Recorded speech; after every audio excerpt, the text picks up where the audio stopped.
Hello friends, welcome to GS for civil services. स्वागत है आपका इस चैनल पे। इस वीडियो में हम अपना लेसन 14 करेंगे, तमिलनाडु बोर्ड की जो हम लोग मॉडर्न हिस्ट्री की बुक कवर कर रहे हैं 12th स्टैंडर्ड की। तो उसमें ये हमारा जो इंडियन फ्रीडम स्ट्रगल है उसका पहला पार्ट है, जिसमें हम 1885 से 1905 के बीच का जो भारतीय स्वतंत्रता संग्राम था उसको डिस्कस करेंगे। तो सबसे पहले हम अपने लर्निंग ऑब्जेक्टिव्स देख लेते हैं, हमें क्या क्या इसमें सीखने और समझने को मिलेगा। तो इसमें हम देखेंगे कि the growth of east India company and rule in India. एक चीज़ तो ये देखने को मिलेगी किस तरीके से ईस्ट इंडिया कंपनी की शक्ति जो थी उसमें विस्तार जो हुआ और उनका जो शासन क्षेत्र था भारत में उसको देखेंगे। दूसरा, origin and growth of nationalism India. Bharat में जो है नेशनलिज्म जो राष्ट्रवाद है उसकी उत्पत्ति हुई और किस तरीके से एक राष्ट्रवाद कुछ वकीलों के ग्रुप से लेके जो है भारतीय स्वतंत्रता संग्राम का रास्ता तय करती है, उसको भी इसमें डिस्कस करेंगे। तीसरा पॉइंट आएगा birth of national Congress. Indian national Congress जो है आईएनसी, वर्तमान में जो ये पॉलिटिकल पार्टी है इसकी बात नहीं हो रही है। इंडियन नेशनल कांग्रेस जो कि एक अपने आप में क्या थी, आंदोलन थी। ओके, उसको डिस्कस करेंगे तीसरे पॉइंट पे। चौथा है the objectives and methods of early national movement. तो जो ऑब्जेक्टिव्स हैं और अर्ली मेथड हैं, मतलब जो टेक्निक्स थी, जो तरीका था अंग्रेज़ों से अपनी मांगों को पूरा करवाने का, जो भारतीय स्वतंत्रता आंदोलन करता थे उनके बारे में, कि उनके क्या उद्देश्य रहे और उन्होंने कौन सी टेक्निक लगाई है। ठीक है, लीडर्स ऑफ दिस पीरियड, इसमें कौन कौन से लोग नेता थे इस पीरियड में, और फिर अचीवमेंट्स ऑफ मॉडरेट्स। ओके, तो फिर जो मध्यम मार्गीय थे उनके क्या अचीवमेंट्स रहे हैं उसको डिस्कस करेंगे। तो चलिए शुरू करते हैं। तो पहला है factor promoting the growth of nationalism in India. तो वो कौन से कारण रहे हैं जिनके वजह से भारतीय स्वतंत्रता संग्राम और भारतीय राष्ट्रवादिता में जो वृद्धि हुई, बढ़ोतरी हुई, उसको। The following cause are responsible for origin and growth of nationalism in India. तो कई सारे कारण रहे हैं जिसकी वजह से उत्पत्ति भी हुई, ठीक है, राष्ट्रवाद की, और वृद्धि भी हुई उसमें। पहली चीज़ थी पॉलिटिकल यूनिटी। पॉलिटिकल यूनिटी का मतलब है राजनीतिक एकता से, मतलब फॉर द फर्स्ट टाइम पहली बार ऐसा हुआ कि most of the regions in India were united politically and administrative under a single power. सबसे पहली चीज़ ये हुई कि अंग्रेज़ों का पूरे भारत पे एक छत्र शासन करने का जो सबसे बड़ा फ़ायदा भारतीयों को हुआ वो ये था कि उनके जो यूनिटी थी, जो उन्होंने यूनाइट किया पूरे भारत को, उससे जो है भारत के सभी जगह के जो लोग हैं एक दूसरे से कांटेक्ट में आए, उनका इंटरेक्शन बढ़ा, तो उन्हें कहीं ना कहीं जो चीज़ें, जो समस्या चल रही है उसको जो है कहीं ना कहीं उन्हें जानने और समझने का मौका मिला। तो it introduced a uniform system of law and government. और इसमें जो है एक तरीके का कानून और एक सरकार जो है लोगों को देखने का मौका मिला, क्योंकि इससे पहले क्या होता था कि हर व्यक्ति को, चाहे वो एक छोटा सूबा हो, जिला हो या एक राज्य हो, जिसका एक शासक होता था, कहीं ना कहीं उसी को उसने देश मान लिया था। जिस चीज़ को जो है अंग्रेज़ों ने आके तोड़ा और उन्होंने जो है लोगों के अंदर जो ये मतांतर था उसको जो है, डिफरेंसेस जो थे उनको ख़त्म किया। दूसरा पॉइंट जो है development of communication and transport. तो जो डेवलपमेंट हुआ किस चीज़ का, कम्युनिकेशन का और ट्रांसपोर्ट का। तो कम्युनिकेशन बेसिकली क्या है, एक दूसरे से जुड़ा दूरसंचार, जो संचार हुआ, संचार माध्यम बढ़ोतरी, और ट्रांसपोर्ट आवागमन, क्योंकि 1853 में लॉर्ड डलहौजी के बाद जो है क्या हुआ कि इंडिया में रेलवे है, तार सिस्टम है, ये सारी चीज़ें शुरू हुई, तो लोग एक दूसरे से कनेक्ट हुए। तो अब इसको देखते हैं। The introduction of railways, telegraph and postal services. तो जो रेलवेज़ हैं, टेलीग्राफ और पोस्टल सर्विसेज हैं। The construction of roads and canal facilitated communication among the people. तो जितनी भी सुविधाएं अंग्रेज़ों ने अपने फ़ायदे के लिए जो चीज़ बनाई, धीमे धीमे कहीं ना कहीं वो भारतीयों को फ़ायदा पहुंचाने लगी थी। ओके, तो जैसे कि all those brought Indian nearer to each other and provided the facility to organize the national movement on an all India basis. और उन्होंने जो जो भी सुविधाएं अपने लिए तैयार की थी, कहीं ना कहीं आपको एक चीज़ देखने को मिलेगी कि प्रत्येक भारतीय को भारतीय होने का एहसास जो है कहीं ना कहीं अंग्रेज़ों ने ही अपनी सुविधा के माध्यम से कराया, जो कि वो चाहते नहीं थे, लेकिन उनकी खुद की ज़रूरतें ऐसी थी कि उन ज़रूरतों को पूरा करने के लिए उन्होंने जो भारतीयों की मदद ली, भारतीयों के लिए अपने लिए कुछ व्यवस्था लगाई, और कहीं ना कहीं उसका फ़ायदा भारतीय भारतीयों को हुआ। तब भारत जैसी चीज़ का कोई कॉन्सेप्ट नहीं था, लेकिन तब भी हम एक हाइपोथेटिकली मान के चलेंगे, क्योंकि ये बहुत बाद की चीज़ होती है। भारत और एक देश, वन नेशन टाइप का जो कॉन्सेप्ट है उभरता है। तीसरा पॉइंट है English language and western education. तो जो अंग्रेजी भाषा है और जो पश्चिमी शिक्षा है उससे जो है लोगों में बहुत जागरूकता आई। तो देखते हैं, the English language played an important role in the growth of nationalism in the country. तो देश में जो है जो राष्ट्रवादी जो भावना है उसमें बढ़ोतरी बहुत ज़्यादा हुई। किसकी वजह से? इंग्लिश लैंग्वेज की वजह से। The English educated Indians who led the national movement. तो वो लोग जिन्होंने अंग्रेज़ी की पढ़ाई की। डेवलप्ड इंडियन नेशनलिज्म, उन्होंने जो है भारतीय राष्ट्रवाद की जो भावना है उसको जो है लगातार बढ़ाया। एंड ऑर्गेनाइज, और उसे काफ़ी प्रचार प्रसार भी किया। Western education facilitate the spread of concept of liberty, equality, freedom and nationalism. बहुत जगह क्या हुआ, रेवोल्यूशन वगैरह हुई ग्लोबली या इंटरनेशनली जो है, जैसे कि फ्रेंच रेवोल्यूशन है, यूएस रेवोल्यूशन है। तो इन सब रेवोल्यूशन ने कहीं ना कहीं कुछ इम्पोर्टेंट्स जो हैं पॉइंट्स वगैरह दिए, जिससे ज़्यादा से ज़्यादा लोग यहाँ के मोटिवेट हो सके। उनका मोटिव तय हुआ कि किस तरीके से देश की जो हालात जर्जर होती जा रही है उससे कैसे छुटकारा पाना है। तो इंग्लिश लैंग्वेज और वेस्टर्न एजुकेशन ने भी इस चीज़ में काफ़ी मदद की। आगे का है कि रोल ऑफ प्रेस।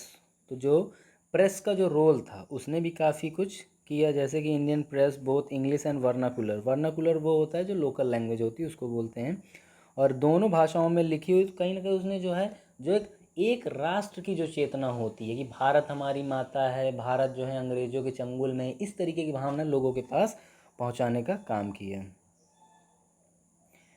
पांचवा पॉइंट है कि social and religious movement of 19वीं सेंचुरी। 19वीं शताब्दी में जो धार्मिक और सामाजिक जो आंदोलन हुए उन्होंने भी काफ़ी कुछ प्रभावित किया। तो इसमें जैसे लीडर्स थे बहुत सारे, कौन सा, ब्रह्मो समाज है, रामकृष्ण मिशन है, आर्य समाज है, थियोसॉफिकल सोसाइटी है। इन्होंने कहीं ना कहीं लोगों के बीच जो है एक सुधारात्मक रवैये के तहत जो है लोगों के अंदर कहीं ना कहीं क्या किया, अवेयरनेस लाने का प्रयास किया। और ये भी एक बड़ा कारण बना क्या, किस चीज़ का, अर्ली जो मूवमेंट हुआ फ्रीडम स्ट्रगल का उसको। Economic exploitation by Britishers. तो ब्रिटिशर्स ने जो आर्थिक का जो भारतीय जो आर्थिक संसाधन थे उनका जिस बुरी तरीके से दोहन किया था, उसने क्या किया, कहीं ना कहीं भारतीयों को इस बात को जागरूक करने का मौका दिया कि अगर अब नहीं जागे तो आगे हमारे लिए कुछ नहीं बचेगा, और ये हमें पूरी तरीके से, जैसे दीमक लकड़ी को चाट जाती है उसी तरीके से अंग्रेज़ भी हमें पूरी तरीके से चाट जाएंगे। तो एक good deal of anti British feeling was created by economic policy. तो इकोनॉमिक पॉलिसी कुछ अंग्रेज़ों की इस तरीके से थी कि यहाँ से ज़्यादा कच्चा माल ले जाके उसको क्या करते थे, प्रोसेस करते थे, और उसी से जब वो लोग उसका मतलब प्रोसेस्ड माल जो होता है, जो परिष्कृत वस्तु होती थी, उसी को उसको गुड्स और कमोडिटीज़ में कन्वर्ट करके भारतीयों को ही बेच के भारतीयों से ही पैसा लेके इंग्लैंड का विकास कर रहे थे। इसीलिए तो कहा जाता है कि जो इंग्लैंड का इंडस्ट्रियल रेवोल्यूशन है वो कहीं ना कहीं भारत के कच्चे माल पर डिपेंड करता था।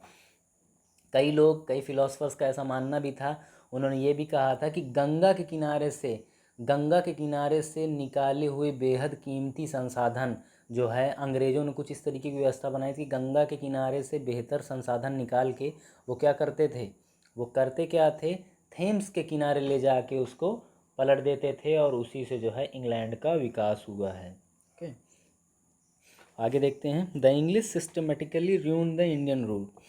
तो उन्होंने क्या किया, भारतीय जो व्यापार था, नेटिव इंडस्ट्रीज़ जो थी, जो लोकल उद्योग वगैरह थे, भारत के ही उद्योग वगैरह थे और व्यापार वगैरह था, उसको उन्होंने बहुत ही सिस्टमेटिकली, ठीक है, बहुत ही तरीके से उन्होंने क्या किया, उसको पूरा सत्यानाश कर दिया, ख़त्म कर दिया। Therefore economic exploitation by British was one of the most important cause for the rise of Indian nationalism.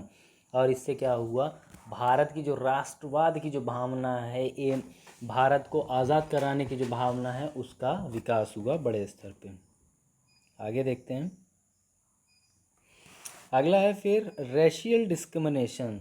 Racial discrimination जो किया गया, ठीक है, नस्ल के आधार पे, वाइट बर्डन थ्योरी वगैरह है या वाइट सुपरमेसिस्ट थ्योरी है, इन सारी चीज़ों का जो है कहीं ना कहीं लोगों को जो है मन उचटने लगा था। Revolt of 1857 created a kind of permanent bitterness and suspicion between the British and the Indians. 1857 की क्रांति से पहले अंग्रेज़ों को जो है कहीं ना कहीं भारतीयों ने ये मान लिया था कि ये हमारी समस्याओं का उद्धार करने आया। लेकिन 1857 में जिस तरीके से उन्होंने सप्रेस किया भारतीय लोगों के जो राजा राजकुमार वगैरह थे, उनके जिस तरीके से उनके साथ अभद्रता का व्यवहार किया गया, तो कहीं ना कहीं इसने ये साबित कर दिया समाज में कि अंग्रेज जो हैं क्या हैं, वो हमारे दुश्मन हैं। भारत की यूनिटी, एकता, अखंडता, उस सब के लिए खतरा है। 8वां पॉइंट है एडमिनिस्ट्रेशन ऑफ लिटन। लिटन जो थे, लॉर्ड लिटन, उनका जो प्रशासन था उसने भी जो है बड़ी स्तर पर जो चिंगारी लगाने का काम किया और जो भारत का स्वतंत्रता संग्राम था उसमें जो है महत्वपूर्ण भूमिका निभाई। तो लॉर्ड लिटन ने क्या किया कि दिल्ली दरबार एक प्रोग्राम था जिसको जो है ये होस्ट किया उस टाइम पर जब भारत के ज़्यादातर हिस्से जो हैं फेमाइन की चपेट में थे, दुर्भिक्ष आया हुआ था, बहुत ज़्यादा तादाद में लोग मारे गए थे, लोग खाने पीने के लिए तरस गए थे और इन्होंने भव्य प्रोग्राम किया था। तो कहीं ना कहीं लोगों को ये लगा कि इनके अंदर इमोशंस ही नहीं हैं, हम भारतीयों को लेके हमें इन्होंने जो है पशु समझ रखा है। He pass the vernacular press act which curb the liberty of Indian press. और भारतीय जो प्रेस थी उसकी जो है जो जर्नलिज्म जो थी, पत्रकारिता या पत्रचारिता थी, उसकी उन्होंने क्या किया, जो लिबर्टी होती है उस पर भी जो है कर्व कर दिया, बहुत सारे सेंसर वगैरह लगा दिए, वर्नाकुलर प्रेस एक्ट वगैरह लगा दिए। हिज आर्म, उन्होंने क्या किया, हथियार रखने की जो आज़ादी थी उसको भी जो है उन्होंने ख़त्म कर दिया था। तो इस तरीके की चीज़ें हैं जो कहीं ना कहीं इंडियन नेशनल मूवमेंट का जो है बेसिक जो है वो तैयार कर रहे थे। ओके, अब इसमें ये है द इल्बर्ट बिल कंट्रोवर्सी। फिर इल्बर्ट बिल आता है। The Ilbert bill was presented the central legislator during the viceroy Lord Ripon. Lord Ripon के टाइम में जो है इंट्रोड्यूस किया जाता है इल्बर्ट बिल को।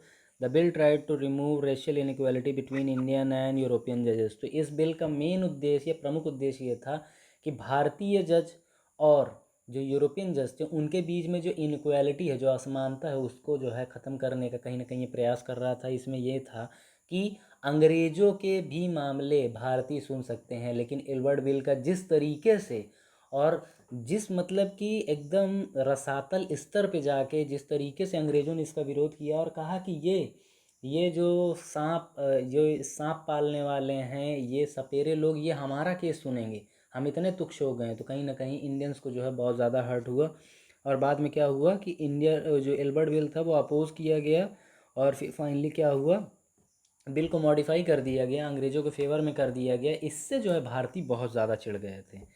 फिर क्या होता है कि यही सारे फैक्टर्स जो हैं कंट्रीब्यूट करते हैं, जिसके चलते कई सारे जो हैं अर्ली पॉलिटिकल एसोसिएशंस वगैरह बनाए जाते हैं। ओके, अर्लियर क्या बनाए जाते हैं, पॉलिटिकल एसोसिएशन बनाए जाते हैं। जैसे द ब्रिटिश इंडियन एसोसिएशन बनाया जाता है 1851 में बंगाल में, ये बनाया गया। ये संगठन बनाया गया। द बॉम्बे एसोसिएशन बनाया गया 1852 में, दादा भाई नौरोजी ने बनाया था। ईस्ट इंडिया एसोसिएशन बनाए थे 1856 लंदन में। मद्रास नेटिव एसोसिएशन बना 1852 में। पूना सार्वजनिक सभा 1870 में बना। द मद्रास महाजन सभा 1884 में बना। ये छोटे छोटे ऑर्गेनाइजेशन की शुरुआत हुई, इंस्टीट्यूशन की शुरुआत हुई, संस्थाओं की शुरुआत हुई, ये संगठन कह सकते हैं, इनका निर्माण हुआ लोगों को अवेयर करने के लिए, अपने राइट्स की मांग करने के लिए। अभी एक बहुत ही लिबरल फॉर्म में है ये लोग और ये बहुत ही छोटे हैं, बहुत कम लोगों से जुड़े हुए हैं। लेकिन जब 1885 आता है तो 1885 में the Indian national Congress INC, ठीक है, वो बनता है। और इसको बनाने वाले कौन थे, तो एलन ऑक्टेवियन ह्यूम, जिन्हें AH ह्यूम भी कहा जाता है, रिटायर्ड सिविल सर्वेंट थे ब्रिटिश गवर्नमेंट के। उन्होंने क्या किया, इनिशिएटिव लिया, फॉर्म ऑल इंडिया ऑर्गेनाइजेशन, कुछ भारतीयों को मिला के एक भारतीय संगठन जो है बनाने का शुरुआत की है। दस the Indian national Congress was founded and it's first session was held in Bombay 1885 में इसका निर्माण होता है और पहला जो इसका सेशन होता है, अधिवेशन जो होता है, वो कहाँ पे होता है, बॉम्बे में होता है। और इसके अध्यक्ष कौन बनते हैं, WC बनर्जी बनते हैं। It was attended by 72 delegates. और इसमें जो भागीदार होते हैं वो टोटल 72 लोग होते हैं। 72 लोग पहली बार पार्टिसिपेट करते हैं इसमें। Persons attending the session belong to different religious faith. और इसमें बहुत से अलग अलग जो रिलीजियस फेथ वाले लोग हैं वो लोग भी क्या करते हैं, यहाँ पे पार्टिसिपेट करते हैं। They discussed the problem of all Indian irrespective of their religion, caste, language and region. और वो जितने भी लोगों ने पार्टिसिपेट किया उनकी भी जो प्रमुख समस्याएं थी, चाहे वो धर्म की रही हों, जाति की रही हों, भाषा की रही हो या क्षेत्र की रही हो, उसको कहीं ना कहीं उन्होंने जो है कोलैबोरेटिव स्टाइल में वहाँ पे डिस्कस वगैरह किया। दस Indian national Congress from start was an all Indian secular movement. और इसी के बाद जो है एक जो धर्मनिरपेक्ष पंथ निरपेक्ष जो एक आंदोलन होता है उसकी शुरुआत होती है। Embracing every section of Indian society, और भारत की जो प्रत्येक भाग से लोगों को जो है पार्टिसिपेशन करने का मौका मिलता है। The second session was held in Calcutta in 1886। 1886 में दूसरा अधिवेशन जो है कलकत्ता में होता है। तीसरा जो है मद्रास में 1887 में होता है। The history of Indian national movement, तो जो हिस्ट्री है किसकी, भारतीय स्वतंत्रता संग्राम की, can be studied in three important phases, और इनको तीन अलग अलग भागों में ही विभाजित करके पढ़ा जाता है। तो पहला जो फेज़ रहेगा वो क्या है, the moderate nationalism. Moderate nationalism का जो है मसला ये है कि कहीं ना कहीं से उदारवादी जो है राष्ट्रवादिता के नाम से भी समझ सकते हैं इसको। 1885 से 1905 के बीच के टाइम को यही बोला जाता है, इसे मॉडरेट नेशनलिज्म बोला जाता है। When the Congress continue to be loyal to British crown, और कहीं ना कहीं कांग्रेस जो है उस टाइम उसे एक उम्मीद थी अंग्रेज़ों से, ब्रिटिशर्स से, कि वो जो है उनकी समस्याओं को सुनेंगे और कहीं ना कहीं हल करने का प्रयास करेंगे। द ईयर्स 1906 टू 1916, तो 1906 से 1916 तक का जो टाइम होता है स्वदेशी मूवमेंट वाला, rise of militant nationalism and home rule movement. तो ये क्या होता है, ये बेसिकली जो है क्या होता है कि थोड़ा सा रैडिकल मामला आ जाएगा इसमें, जो है क्रांतिकारी गतिविधियां जो होती हैं वो ज़्यादा हो जाएंगी। और 1906 से 1916 को क्रांतिकारी मोड में भी आप समझ सकते हैं। द पीरियड 1917 टू 1947, और 1917 गांधी जी की एंट्री इंडिया में 1914 में होती है, और 1915 में वो पूरा इंडिया को समझते हैं कि यहाँ पे किस अप्रोच के साथ लोगों को जो है यूनाइट करना है, किस तरीके से लोगों को जो है स्वतंत्रता को लेके जो है उनकी भावनाओं को जागृत करना है। ये सारी चीज़ों की भी शुरुआत होती हैं। Known as the Gandhian era, और इसे फिर 1917 से 1947 का जो युग होता है, या जो जिसे काल बोल सकते हैं, उसे जो है गांधीयन समय के नाम से भी जाना जाता है, एरा के नाम से भी जाना जाता है। तो मॉडरेट नेशनलिज्म को अब हम इसमें समझेंगे क्योंकि हमारा इस चैप्टर में बेसिकली उसी को समझना है। तो मॉडरेट नेशनलिज्म जो है क्या है, the leading figures during the phase one, इसमें जो है जो 1885 से 1905 के बीच के जो प्रमुख नेता रहे हैं वो कौन थे, A O Hume, W C Banerjee, Surendra Nath Banerjee, Dada भाई Naoroji, Firoz Shah Mehta, Gopal Krishna Gokhale, Pandit Madan Mohan Malaviya, Badruddin Tyabji, justice Ranade और जी सुब्रमण्यम अय्यर। ये सारे लोग क्या थे, ये थे मॉडरेट नेशनलिस्ट रहे हैं, जो कि 1885 से 1905 के बीच में ज़बरदस्त एक्टिव रहे हैं। और इन्होंने जो है अलग अलग तरीके से अलग अलग अप्रोच के साथ जो है कहीं ना कहीं पार्टिसिपेट किया और चीज़ों को जो है क्या किया, ज़बरदस्त तरीके से आगे बढ़ाया। फिर आगे देखते हैं, Surendra Nath Banerjee was called the Indian Burke के नाम से इन्हें जाना जाता था। ये काफ़ी फेमस थे Surendra Nath Banerjee. He formally oppose the partition of Bengal, जब 1905 में लॉर्ड कर्जन जो हैं बंगाल विभाजन का जो है प्रस्ताव जब रखते हैं, तो इन्हें जो है ज़बरदस्त तरीके से क्या मिलता है, अपोज देखने को मिलता है, और ये अपोज भी करते हैं। ही फाउंडेड द इंडियन एसोसिएशन 1876, और ये जो है इंडियन एसोसिएशन जो है संस्था जो है संगठन जो है उसकी स्थापना करते, एजिटेट फॉर पॉलिटिकल रिफॉर्म्स, और राजनीतिक सुधार के लिए लगातार संघर्ष करती है ये इंडियन एसोसिएशन।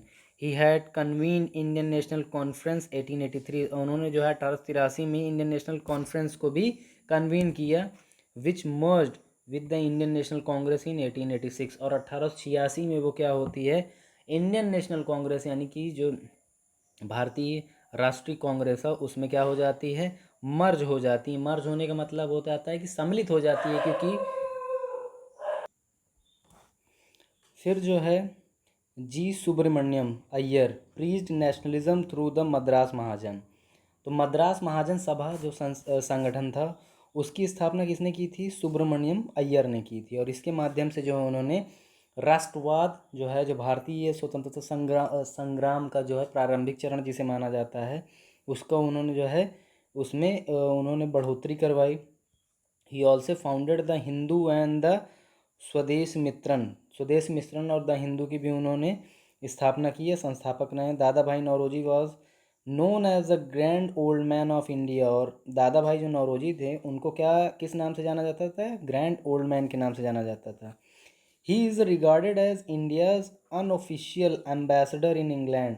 उन्हें जो है भारत का अनऑफिशियल मतलब कि गैर औपचारिक जो बोला जाता है, ठीक है, एम्बेसडर माना जाता था, ठीक है, अनऑफिशियल एम्बेसडर इन इंग्लैंड माना जाता था भारतीयों की तरफ से। He was the first Indian to become a member of British House of Common, और वो पहले भारतीय थे जो ब्रिटिश हाउस ऑफ कॉमन के क्या बने थे? मेंबर बने थे। Gopal Krishna Gokhale was regarded as the political guru of Gandhi. Gopal Krishna Gokhale जिन्हें गांधी जी का पॉलिटिकल राजनीतिक गुरु माना जाता है, इन 1905 1905 में he founded the servants of Indian society. और जो सर्वेंट ऑफ इंडियन सोसाइटी जो संगठन है उसकी जो है उन्होंने क्या की स्थापना की? To train Indians to dedicate their life to the cause of country. और इसका जो है प्रमुख उद्देश्य क्या था? सर्वेंट्स ऑफ इंडियन सोसाइटी का स्थापना का, तो वो मेन कारण क्या रहा है? वो यही था कि ज़्यादा से ज़्यादा लोगों को, जितने भी भारतीय थे, उनको कहीं ना कहीं देश के हित में जो है उन्हें क्या करना था? साक्षर करना था। यही परम उद्देश्य था। For a few years of Congress enjoyed the patronage of British administrator. शुरू में तो क्या था कि अंग्रेज़ों ने जो है बहुत बढ़ावा दिया, ठीक है, लेकिन 1885 से 1905 के बीच में कहीं ना कहीं उन्हें यह समझ में आ गया कि ये लोग जो हैं आने वाले टाइम में हमें नुकसान पहुंचाएंगे। The moderates has faith in British justice and goodwill. तो जितने भी मॉडरेट्स थे, उदारवादी जो थे, उनका कहीं ना कहीं जो ब्रिटिश न्याय था और गुडविल था उस पर उनका भरोसा था। They will called moderates because they adopted peaceful and constitutional means to achieve their demands. उन्हें मॉडरेट इस वजह से भी कहा जाता था क्योंकि कहीं ना कहीं उन्होंने जो मीन्स जो अख्तियार किए थे ताकि वो स्वतंत्रता प्राप्त कर सकें, भारतीय स्वतंत्रता प्राप्त हो सके, वो कहीं ना कहीं कहो तो बहुत संवैधानिक थे और उनकी डिमांड्स जो हैं बहुत सिंपल थी। तो मेन डिमांड्स ऑफ मॉडरेट्स, तो मॉडरेट्स की जो मेन डिमांड्स थी वो क्या थी? एक्सपेंशन और reform of legislative council. Expansion और रिफॉर्म्स करना था किसका? लेजिस्लेटिव काउंसिल का। उसमें जो है बढ़ोतरी करनी थी। Greater opportunities to Indian higher post by holding ICS examination simultaneously in England and, कहीं ना कहीं जो है मॉडरेट्स लोग का ये मानना था कि भारतीयों में सुधार तब आ सकता है जब उन्हें ज़्यादा से ज़्यादा पार्टिसिपेशन मिला जाएगा। इसीलिए उन्होंने लेजिस्लेटिव काउंसिल में जो भारतीय सदस्यों की संख्या थे उसको बढ़ाने की उन्होंने लगातार मांग की। उसके लिए उन्होंने प्रेप लीड ये सारी जो है टैक्टिक्स अपनाई। और उन्होंने जो है आईसीएस एग्ज़ाम जो होता है, जो इंडियन सिविल सर्विस उस टाइम का होता था, उसको जो है उन्होंने कहीं ना कहीं साइमल्टेनियसली भारत में और इंग्लैंड दोनों जगह पे कराने का प्रावधान किया कि वो लोग जो इंग्लैंड नहीं जा सकते लेकिन काबिल हैं, क्रैक कर सकते हैं कोर्स को या पोस्ट को, एग्ज़ाम को, तो उन्हें जो है भारत में भी एग्ज़ाम देने का मौका मिलना चाहिए। Separation of judiciary from executive. उन्होंने जो एग्जीक्यूटिव है, जो कार्यपालिका है, ठीक है, कार्यपालिका को कहीं ना कहीं उन्होंने सेपरेट करने का प्रयास किया। किससे? न्यायपालिका से। मोर पावर्स फॉर लोकल बॉडीज़, जो लोकल बॉडीज़ थी, ठीक है, उन्हें जो है ज़्यादा से ज़्यादा शक्तियाँ प्रदान की जाएँ। Reduction of land revenue and protection of peasant from unjust landlords. तो उन्होंने क्या किया कि रिडक्शन करवाने की बात की, किसकी? भू राजस्व की। और प्रोटेक्शन जो है पीजेंट वगैरह जो थे उनको अनजस्ट जो लैंडलॉर्ड का जो बिहेवियर था उससे जो है ज़्यादा से ज़्यादा छुटकारा प्राप्त करने का, प्रदान करने की इन्होंने गुहार लगाई। Abolition of salt tax and sugar duty. और उन्होंने क्या किया? जो नमक पर जो टैक्स लगता है उसको ख़त्म करने की बात की। चीनी पे लगने वाली ड्यूटी को भी उन्होंने ख़त्म करने की मांग की। Reduction of spending on army. उन्होंने कहा कि जो सेना पे जो पैसा इतना ज़्यादा खर्चा किया जा रहा है उसे कम करें। Freedom of speech and expression and freedom to form association. संगठन संस्थाओं का निर्माण और जो अभिव्यक्ति और विचार रखने का जो स्वतंत्रता का जो तरीका है उसको जो है ज़्यादा से ज़्यादा लोगों को मौका दिया जाए प्रमोट करने का। तो ये सारी चीज़ों की डिमांड्स की गई किनके द्वारा? मॉडरेट्स के द्वारा। फिर मेथड्स ऑफ मॉडरेट। तो मेथड्स क्या थी, टेक्निक क्या थी? तो the moderates has total faith the British sense of justice and fair play. कहीं ना कहीं जितने भी मॉडरेट्स थे उनका मानना ये था कि अंग्रेज़ जो है हमारे साथ इंसाफ करेंगे, वो हमारे साथ चीटिंग वगैरह नहीं करेंगे। They were loyal to the Britishers, और वो लॉयल रहे किसके? ब्रिटिशर्स के। They looked to the England for inspiration and guidance, और वो इंस्पिरेशन और गाइडेंस के लिए जो है कंसिस्टेंसली वो इंग्लैंड की तरफ देखते थे। उन्हें यह लगता था कि ये हमारा भला चाहेंगे। The moderates use petition, resolutions, meeting, leaflets and pamphlets, memorandum and delegations to present their demands. They confirmed their political activities to the educated class only. The aim was to attain political rights and self-government stage by stage.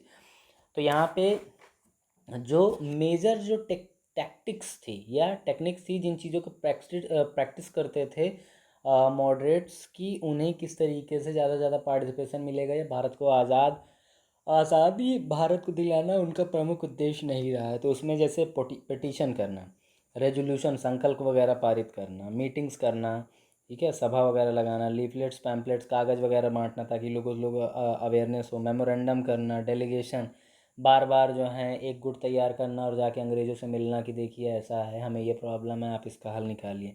तो इस तरीके की, और शुरुआत में जो है जो आम नागरिक हैं, जो किसान वगैरह हैं, उनको तो जोड़ा ही नहीं गया था इसमें।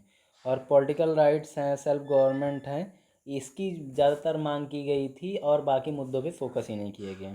In the beginning the British government welcome the birth of the Indian national Congress. शुरुआत में तो जो इंडियन नेशनल कांग्रेस का अंग्रेज़ों ने स्वागत किया, लेकिन 1886 governor general Lord Dufferin gave a tea garden party for the Congress members in Calcutta. तो 1886 में इसी के चलते जो गवर्नर जनरल थे लॉर्ड डफरिन, उन्होंने कलकत्ता में जो है एक टी पार्टी में सारे जो आईएनसी के जो मेंबर्स हैं इंडियन नेशनल कांग्रेस के, उनको जो है बुलाया। लेकिन वहाँ पे क्या हुआ उसको आगे देखते हैं। तो government official had also attend, तो government officials has also attend Congress session. तो इसमें जो है कलकत्ता में सारे लोग वहाँ पे इकट्ठे हुए। इंक्रीज इन कांग्रेस डिमांड, और कांग्रेस की जो है मांग बढ़ती गई। द गवर्नमेंट बिकेम अनफ्रेंडली, और जैसी जैसी भारतीयों ने जो है मांग करनी अपनी शुरू की, तो अंग्रेज़ों को ये डाउट हो गया कि कहीं ना कहीं उन्होंने एक बड़ी गलती कर दी इस संगठन के निर्माण में मदद करके। It encourage the Muslim to stay away from the Congress. और फिर अंग्रेज़ों ने क्या, वही डिवाइड एंड रूल जो है सिस्टम लागू कर लिया, जिसमें उन्होंने मुस्लिमों से ये अनुरोध करना शुरू किया कि तुम जो है इंडियन नेशनल कांग्रेस में पार्टिसिपेट मत करो। The only demand of the Congress granted by the British was expansion of the legislative council by the Indian council act of 1892। तो 1885 से 1905 के बीच में जो सबसे बड़ी जो डिमांड एक पूरी की थी अंग्रेज़ों ने भारतीयों की, वो ये थी कि जो इंडियन काउंसिल एक्ट है 1892 का, उसमें जो लेजिस्लेटिव काउंसिल के जो मेंबर्स थे उनकी संख्या में जो बढ़ोतरी की गई थी, वो कहीं ना कहीं ये उदारवादियों की मेहनत थी, जिसके चलते उनकी संख्या बढ़ाई गई थी। फिर कुछ अचीवमेंट्स भी हैं, ऐसा नहीं है कि पूरी तरीके से मॉडरेट्स फेल्योर रहा है, ठीक है, मॉडरेट्स का फेल्योर नहीं रहा है। तो उन अचीवमेंट्स को हम लोग देख लेते हैं क्या क्या है। The moderates were able to create a wide national awakening among the people. सबसे पहला काम जो था, भारतीयों को भारतीय होने का जो एहसास होता है, वो सबसे पहले मॉडरेट्स ने ही करवाया था। उदारवादी जो आंदोलनकारी थे उन्होंने ही करवाया था। They popularise the ideas of democracy, civil liberties and representative institutions. जो एक फेमस जो वेस्टर्न एडमिनिस्ट्रेटिव सिस्टम है, जो प्रशासन करने का जो तरीका, जिसके अंतर्गत लोकतंत्र, सिविल लिबर्टीज़, जो नागरिक स्वतंत्रताएं वगैरह होती हैं उसके बारे में, और रिप्रेजेंटेटिव इंस्टीट्यूशन यानी प्रतिनिधित्व करने वाले जो संस्थाओं का निर्माण है, इन सारी चीज़ों को लोगों की जानकारी में लाया और उसे जो है पॉपुलर करने भी काफ़ी मदद किया। थर्ड जो अचीवमेंट रहा है, they explained how the British were exploiting Indians. तीसरा जो सबसे बड़ा अचीवमेंट माना जाता है, खास करके दादा भाई नौरोजी का इसमें जो है योगदान रहा है। दादा भाई नौरोजी के बारे में यहाँ पे है भी, उन्होंने जो बुक लिखी थी poverty and un British rule in India, wrote, जो उनके द्वारा लिखी गई थी, और इसी के अंदर द ड्रेन थ्योरी थी। ओके, द ड्रेन थ्योरी, और द ड्रेन थ्योरी में ये बताया गया था कि किस तरीके से यहाँ से वो लोग कच्चा माल ले जाते थे, या कच्चा माल को यहीं पे प्रोसेस करके उसको जो है गुड्स और कमोडिटीज़ में कन्वर्ट करके फिर उसे क्या करते थे, भारतीयों को ही बेच के जो है वो भारतीयों से डबल प्रॉफिट बना रहे थे। तो उसका जो है वर्णन poverty and un British rule में दादा भाई नौरोजी ने किया था। ही showed how India's wealth was going to England in the form of, उन्होंने ये दिखाएगा किस तरीके से भारतीयों का जो धन है वो अंग्रेज़ों के पास जा रहा है। तो जैसे कि उन्होंने बताया कि सैलरीज़ के तौर पे, सेविंग बचत के तौर पे, pension, payment to British troops in India, अंग्रेज़ों की सेना, अंग्रेज़ों के काम के लिए सेना, लेकिन पैसा उन्हें जो है भारतीयों द्वारा दिया जा रहा था। Profits of British companies, in fact the British government was force to appoint Welby commission with Dadabhai as the first Indian as its member to inquire into the matter. और ये जो भारतीय संसाधनों के साथ जिस तरीके का रवैया था अंग्रेज़ों का, कि यहाँ का माल ले जाके इंडस्ट्रियल रेवोल्यूशन कर रहे थे इंग्लैंड में, ठीक है, तो उसी को लेके ये दादा भाई नौरोजी की मेहनत थी, दादा भाई नौरोजी की मेहनत थी, जिसके चलते जो है वेलबी कमीशन जो है इस्टेब्लिश की गई थी। और वो पहले भारतीय थे जो इस कमेटी के मेंबर भी बने थे, और उसको इंक्वायरी करना था इसी मैटर पे, ड्रेन थ्योरी पे जो है बेसिकली उन्हें जो है फोकस करना था। उन्हें समझना था कि भारतीयों को किस तरीके से अंग्रेज़ जो हैं नुकसान पहुंचा रहे हैं, या बेसिकली ये कह सकते हैं ईस्ट इंडिया कंपनी किस तरीके से नुकसान पहुंचा रही थी। चौथा पॉइंट जिसे अचीवमेंट माना जाता है मॉडरेट का, some moderates like Ranade and Gokhale favoured social reforms, they protest against child marriage and widowhood. और कुछ जो उदारवादी थे, जिसमें रानाडे और गोखले का नाम काफ़ी आता है, उन्होंने जो है सामाजिक सुधार करने पे काफ़ी कुछ फोकस किया, जिसमें जो है बाल विवाह और विधवा पुनर्विवाह जैसी चीज़ों का उन्होंने ज़बरदस्त तरीके से लोगों के बीच में प्रचार प्रसार किया, एक तरीके की अवेयरनेस कह सकते हैं। और उन्होंने प्रोटेस्ट भी किया जो लोग इन सारी चीज़ों को प्रैक्टिस कर रहे थे अपने लाइफ में, जो मतलब इसको कह सकते हैं कि इन प्रथाओं को जो मान रहे थे, उनका उन्होंने विरोध किया ज़बरदस्त तरीके से।